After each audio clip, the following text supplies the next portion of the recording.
What if I told you that there's an invisible architect designing your life, right now, at this very moment? An unseen force sculpting your reality, figuring out your successes, your failures, your joy, and your suffering. Now, this architect isn't some external power or a cruel twist of fate. It's not your boss, not your partner, not the economy. It's your own mind.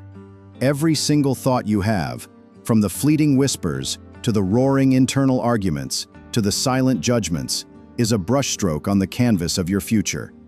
For so many of us, our internal dialogue is unconsciously painting a life we don't actually want, a masterpiece of limitation we never intended to create.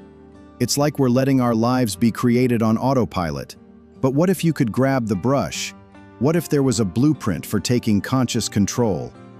A simple, ancient proverb that holds the secret to rewiring your mind and truly mastering your destiny.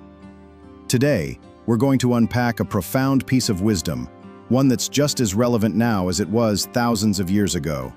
It's a single line that, once you really get it, can unlock a level of self-mastery you never thought possible. Stick with me, because what you're about to learn isn't just some fluffy philosophy. It's a practical guide to becoming the deliberate creator of your own life. Section 1. The proverb and the hypocrite in all of us. The blueprint I'm talking about comes from the ancient book of Proverbs, chapter 23, verse 7. And it says, "For as he thinks in his heart, so is he." Now, this phrase has been picked up by a lot of modern self-help, and it's often boiled down to, "You are what you think." And while that's a powerful idea, the original context is far more revealing, and honestly, a bit unsettling. You see, the proverb isn't a standalone mantra. It's actually part of a warning about having dinner with a stingy, miserly host. Picture this. You're invited to a feast. The host is all smiles, saying, "Eat and drink. Please enjoy yourself." His words sound generous. His smile seems welcoming. But inwardly, as the proverb points out, his heart is not with you. He's not celebrating your company. He's calculating the cost of every single bite you take. He's inwardly resenting the food on your plate, while playing the part of a gracious friend on the outside. As he thinks in his heart, so is he. His true nature isn't found in his generous words, but in his stingy, calculating thoughts. The real warning here is about hypocrisy, that dangerous gap between our inner world and our outer performance. And this is where it gets personal. How often are we that host? We say yes to something, while our heart is screaming no. We slap on a smile and say, "I'm fine," when internally, we're actually falling apart. We chase a goal because it looks good to everyone else, while that little voice inside whispers that this isn't what we really want. This disconnect, this internal hypocrisy, is where we just give our power away. The host's stingy thoughts poisoned the whole atmosphere for his guest with insincerity. In the same way, when our thoughts and our actions are out of sync, we create a life of internal conflict. This conflict sucks our energy, chips away at our confidence, and quietly sabotages our own future. The proverb isn't just a warning about other people, it's a mirror we have to hold up to ourselves, forcing us to ask, are my thoughts and my life aligned? Or am I the host, serving a feast I secretly resent? Section 2. The science of a sculpted mind. For centuries, this idea that our inner world shapes our outer world was seen as spiritual or philosophical wisdom. But today, modern neuroscience is finally catching up, giving us some stunning evidence for what the ancients seemed to know intuitively. The key to all of this is a concept called neuroplasticity. For the longest time, scientists thought the brain was like concrete, that after a certain point in childhood, it hardened and became fixed. We now know that's completely false. The brain is much more like clay, constantly being reshaped by our experiences, our actions, and most importantly, our thoughts. Every time you have a thought, you activate a specific neural pathway. Think of it like walking through a grassy field. The first time, you barely leave a mark. But if you walk that same path every single day, you'll eventually carve out a well-worn trail. Your thoughts work exactly the same way. The more you entertain a specific thought, whether it's, "I'm not good enough," or "I am capable of figuring this out," the more you strengthen its corresponding neural circuit. Habitual negative self-talk isn't just a bad mood. It's a literal construction project in your brain. When you constantly tell yourself you're a failure, you are wiring your brain to look for and find evidence of failure. You're building a superhighway for thoughts of doubt and limitation, making them your mental default. This is why people who struggle with negative self-talk often feel trapped in cycles of anxiety and depression. Their brains have become incredibly efficient at being negative. But here's the empowering part. This process works both ways. Through something called self-directed neuroplasticity, you can consciously choose your thoughts and build new pathways. When you intentionally practice thoughts of gratitude, self-compassion, or resilience, you start carving new trails in your brain. Research has shown that practices like positive affirmations and visualization aren't just wishful thinking. They activate regions in the prefrontal cortex tied to how we see ourselves and regulate our feelings. In fact, when athletes mentally rehearse their performance, they activate the same neural pathways as they do during the actual physical event, which leads to real improvements in their skills. This isn't magic, it's mental causality. The ancient proverb was a remarkably prescient observation of a fundamental biological truth. Your thoughts are not just fleeting, intangible things. They are physical, electrochemical events that are actively sculpting the structure of your brain, every single second of every single day. You are, quite literally, thinking yourself into existence. Section 3.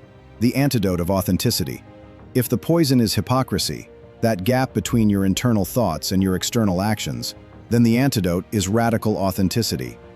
The miserly host in Proverbs was trapped. His outward show of generosity was in a direct fight with his inner thoughts of scarcity. This division creates a state of internal friction. It's like trying to drive a car with one foot slammed on the gas and the other on the brake. You burn a ridiculous amount of fuel, make a lot of noise and smoke, but you end up going nowhere. Authenticity is the simple act of taking your foot off the brake. It's the conscious choice to align what you think, what you say, and what you do.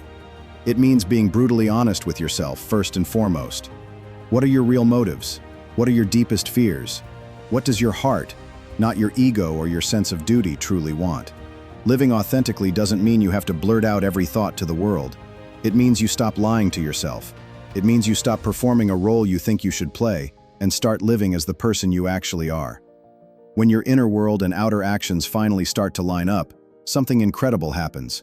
The internal conflict dies down. The energy that was being wasted on keeping up a facade is suddenly freed up for you to use.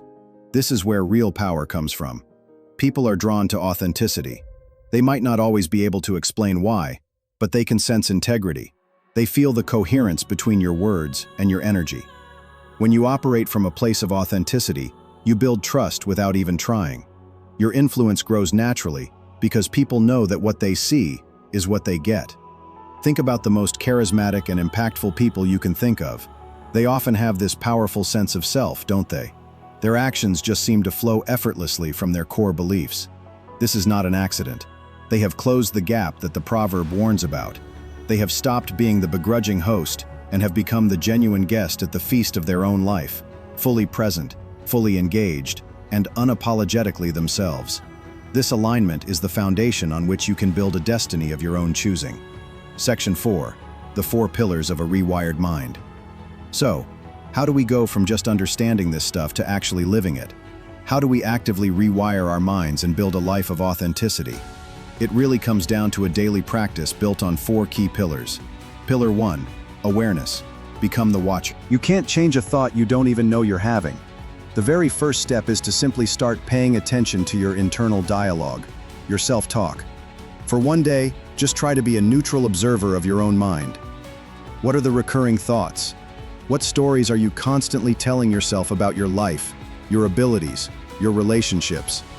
Don't judge them, and don't try to change them just yet. Just notice. You might be shocked at how much of your internal monologue is critical, fearful, or just plain repetitive.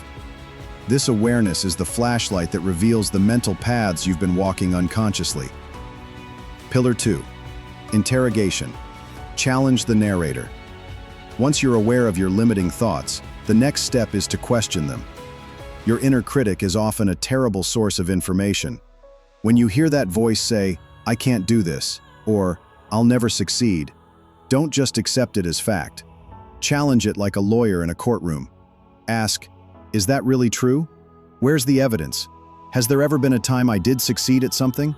What's a more empowering but still believable thought? This isn't about lying to yourself. It's about shifting from a fixed mindset to one of possibility. You're retraining your brain to look for solutions instead of just fixating on problems. Pillar 3. Visualization. Rehearse your future. Your brain doesn't always know the difference between a real experience and one that is vividly imagined. This is a powerful tool you can use to your advantage. Take just 5 minutes each day, close your eyes, and vividly imagine the future you want to create. Don't just see it, feel it. What does it feel like to have already achieved that goal? What emotions are you feeling? Feel the confidence, the joy, the peace. By doing this, you're priming your brain for success.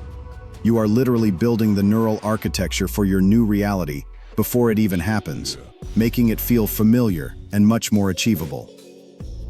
Pillar 4. Action. Provide the proof. Thoughts alone are not enough. Action is the glue that makes these new neural pathways stick. Every time you take a small, concrete step that is aligned with your new, empowering thoughts, you are sending a powerful signal back to your brain. See, this is who we are now. If you want to be a more confident person, take the small action of speaking up in a meeting. If you want to be healthier, take the small action of going for a walk. These actions, no matter how minor they seem, serve as the evidence that reinforces your new way of thinking. This creates a powerful, positive feedback loop. Empowering thoughts lead to aligned actions, and those aligned actions strengthen your empowering thoughts. This is how self-mastery is built, not in one huge gesture, but in thousands of small, consistent choices. Conclusion. The ancient wisdom of Proverbs and the cutting-edge findings of neuroscience all point to the same profound truth. You are the architect of your destiny, and your thoughts are your primary tool. The life you have right now is largely a reflection of the thoughts you have consistently held in the past. But the beautiful, empowering reality is that you are not a prisoner of your old thinking.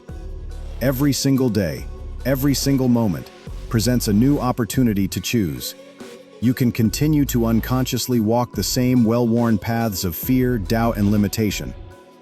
Or you can decide to pick up your tools and begin the deliberate, conscious work of building new ones. So, I want you to ask yourself one question. What is the one thought, the one internal story, that is holding me back the most right now? And what is one small, empowering thought I can begin to practice in its place? The journey to self-mastery begins with that single choice.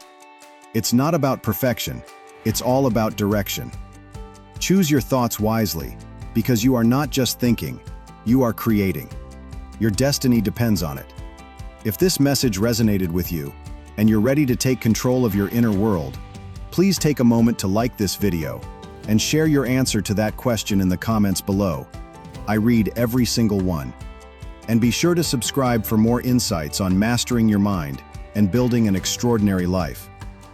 Thank you for watching. Remember, as you think in your heart, so are you. Make it magnificent.